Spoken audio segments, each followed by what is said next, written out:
Hello friends, இந்த ஸ்டட்டில் நான் எதுவுமே பேக் சப்போர்ட் எதுவுமே யூஸ் பண்ணாமல் வெறும் அந்த பேக் பின்னை வச்சு மேக் பண்ணியிருக்கேன்.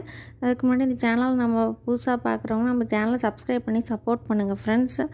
இது பார்த்திங்கன்னா அந்த ஸ்டட்டுக்கு பின்னாடி இருக்கிற பேக் பின் தான். இதுக்கு மெட்டலுங்கனால நான் B7000 க்ளூ கம் யூஸ் பண்ணியிருக்கேன்.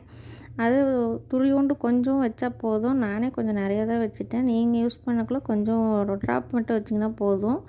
அப்புறம் அதுக்கு மேலே இந்த க்ரீன் கலரு ட்ராப் ஸ்டோனும் கீழே pink colour 3 plain violet colour ஸ்டோனும் பேஸ்ட்டு பண்ணிட்டேன். அது ஓவர் நைட்டு ரெஸ்ட்டில் விட்டு காய விட்டோம்னாக்கா அது எதுவும் ஆகாது. நீங்களும் உங்கள் வீட்டில் ட்ரை பண்ணி பாருங்கள் ஃப்ரெண்ட்ஸ். இல்லை இந்த மாதிரி ட்ரெஸ்ஸுக்கு மேட்சிங்காக மேக் பண்ணி தரணுன்னாலும் எனக்கு வாட்ஸ்அப்பில் நம்பருக்கு காண்டாக்ட் பண்ணுங்கள், மேக் பண்ணி தரேன். Thank you friends.